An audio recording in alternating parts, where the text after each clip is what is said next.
ભાવનગરમાં મહુવામાં ઘૂંટણના ઓપરેશન દરમિયાન યુવાનનું મોત નીપજ્યું। વેદ ઓર્થોપેડિક હોસ્પિટલમાં દર્દીનું મોત થયું છે।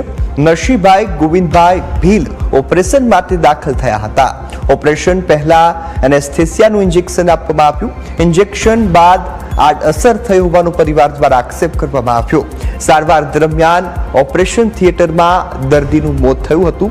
પરિવારજનોએ તબીબોની બેદરકારીનો આક્ષેપ કર્યો છે તો હોસ્પિટલમાં હોબાળો કર્યો છે અને ઘટનાની જાણ થતાં જ મહુવા પોલીસ પણ હોસ્પિટલ ખાતે પહોંચી ગઈ છે।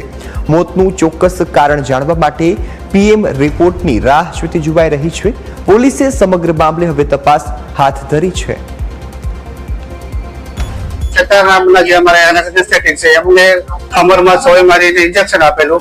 એ પેશન્ટને ઇન્જેક્શન આપ્યા પછી 10 મિનિટ પછી દર્દીનું બ્લડ પ્રેશર છે લો થયેલું। એ બ્લડ પ્રેશર લો થયું પછી પેશન્ટ ભાનમાં આવી ગયું।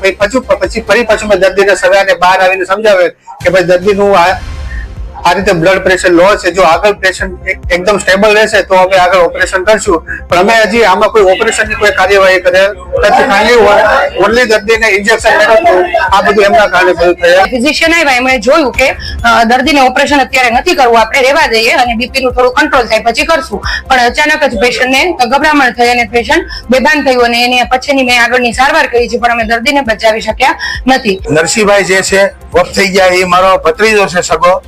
આ સાહેબ બામણીયા સાહેબને દવાખાને અમે લાવેલા અને ચેતાબેન નામના ડોક્ટર છે લેડીઝ, એમણે એમને જ્ઞાનનું ઇન્જેક્શન આપ્યું। કેટલું આપ્યું, વધારે આપ્યું, ઓછું આપ્યું અમને ખબર નથી। અમારો ભત્રીજો નરસિંહભાઈ હાલીને અંદર ગયો અને મૃત્યુ 10 મિનિટની મેલકે જાહેર થયો। આ અમારો આક્ષેપ છે, બીજો કોઈ આક્ષેપ નથી।